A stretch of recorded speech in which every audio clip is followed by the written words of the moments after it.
Ladies and gentlemen, are there plans by William Ruto's government to arrest Raila Amolo Odinga ahead of the planned Wednesday's demonstrations?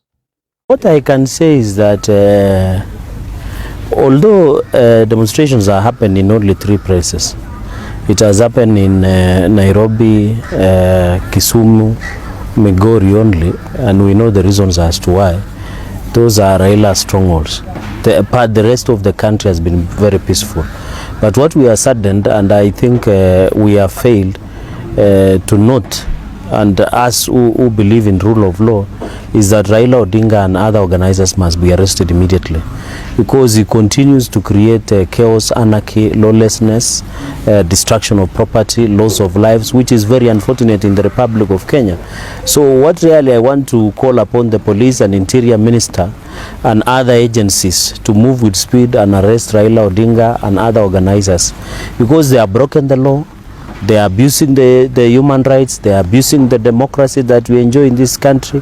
I think let us arrest him. What is the worst that can happen? I don't think there will be anything that the worst that can happen in the country. Kenyans will be happy. Kenyans will be free to move and do their daily chores across the country, do their businesses, go to their workplaces. We will be able to revive the economy. The economy will not be revived through demonstrations. The cost of living will not be brought down through demonstrations.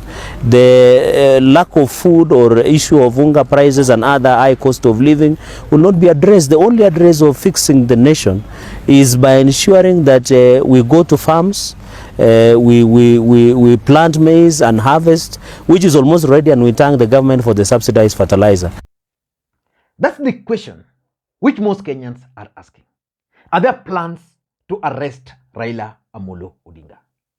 When I heard Cherargei speak about plans to arrest Raila Odinga, I just ignored him, because personally I consider Cherargei as someone who is not very close to power, and also someone who is just a heckler. But earlier today, Cleophas Malala repeated the same. Babu watu wameanza kuzoea rais. Ati rais vile alitangazwa, mumeona juzi watu wameanza mambo ya maandamano. Ati wanasema ati wanaanza kucollect signatures. Ati muandike signature muondoe rais katika mamlaka. Nyinyi watu wa Garissa mnataka kufanya hiyo maneno kweli? Sisi tumesema Raila Odinga ni lazima aheshimu katiba ya Kenya. Raila Odinga ndio aliparticipate kuandika katiba ya Kenya, ambayo inasema kwamba rais akishachaguliwa na IEBC, yeye ndio rais kutoka 2022 mpaka 2027. Tungependa kuambia Raila Odinga, hatutakubali wewe kupindua serikali. Na kupindua serikali, that is a crime. Hata kufikiria kupindua serikali. Na tutahakikisha kama wewe unataka kupindua serikali, wale watu ambao upindua serikali hao ukamatwa, wanapelekwa kwenye prison. So Raila Odinga, you are not above the law. Tutahakikisha sheria imechukua mkondo yako, imekushika, imekupeleka kule ndani, umewajibika kama raia yoyote wa Kenya. Jambo la pili, yeye anasema kwamba ati anataka kukuwa na IEBC yake. Ati yeye atambui IEBC yetu. Sisi tunaambia Raila, wacha kupoteza nafasi na wakati ya Wakenya. And because in politics, nothing happens out of mere coincidence. Everything in politics is normally well planned, well scripted, and executed to achieve a specific political objective. I want us to look at the possibility of arresting Raila Amolo Odinga. Can Raila Odinga be arrested by William Ruto and his government? That is the first question which everybody is asking. As Cherargei is putting it, you can arrest Raila Odinga and nothing can happen. But if you pose the same question to the people who support Raila Odinga, that Raila Odinga can be arrested and nothing happen, they'll give you a different answer. Unashika vijana wa Azimio, unawapiga. Mimi nataka niambie Ruto, unajua mahali Raila anakaa, na Raila ndio mwenye hii mambo. Raila ndio uliibia kura, hukuibia Okanga. Wewe hukuibia Okanga kura. Mimi Okanga nilipea Raila kura, na wewe ukaibia Raila. Kwa hiyo mimi nakuambia hivi, Ruto, Unajua mahali Martha Wangare Karua anakaa. Unajua mahali the people president Mheshimiwa Raila Amolo Odinga anakaa. Unajua mahali Kalonzo anakaa. Chukua hao maaskari wako. Chukua hao wanajeshi. Peleka kwa Raila Amolo Odinga, washike Raila Amolo Odinga, waweke ndani. Ndio tujue, ndio tujue kweli Ruto ni president. Kama Moi mwenyewe alifanya na Raila kazi. And the other question, which I think has been the main reason why Raila Odinga has not been arrested, is how would his supporters react? Like, you arrest Raila Amolo Odinga today, you take him to Central Police Station. What will happen? That is something which has been worrying successive governments. They don't know how his supporters can actually react. And that's why, for those who follow this channel, when there were first attempts to eliminate Raila Odinga during the previous demonstration, I opined that the reason they did that was to gauge the reaction of Raila Odinga supporters. And they realized that they can easily take out Raila Odinga amongst the crowd. But the consequences is what they are yet to understand. And for those who follow politics very closely, on Friday during the demonstrations, you saw Raila Odinga's vehicle being hit. Again, that was another message which was being sent. But let us not get into that for now. Can Raila Odinga be arrested? The other reason why these guys fear arresting Raila Odinga is probably his international position as Raila Amolo Odinga, his international image. You know, if you were to take a 10 names of key African leaders, I don't think Raila Odinga would miss that list. So he has an image as an international leader. And therefore, arresting him would pose a challenge. Majority of international community might not actually agree to that. The other question is, why should you arrest Raila Odinga? Are you arresting Raila Odinga because he's exercising his constitutional right or not? But the fact that we are now talking about the possibility of arresting Raila Amolo Odinga, what was the objective of Cleophas Malala's statement? That's exactly what I want us to look at here. Before we do that, for those who are watching this channel for the first time, please take a second or two, click the subscribe button so that next time we produce a video like this, YouTube will automatically notify you. And to the subscribers, I want to continue thanking you guys for your continued support. Because without that support, this channel cannot be where it is. And without any further ado, guys, let us dive in. But before we do that, for those who support the channel in the other way, I want to thank you so much. You can see, if you see your name there, just know really I appreciate. Now, let us get back into the main issue. Can Raila Odinga be arrested? The truth of the matter is that Kenya is actually governed by rule of law, which means nobody is above the law. It's only the president who is above the law. But Raila Odinga is also people's president, which makes his arrest almost impossible. But why would the Secretary General of ANC, of the ruling party, Cleophas Malala, address the issue of arresting Raila Odinga in public?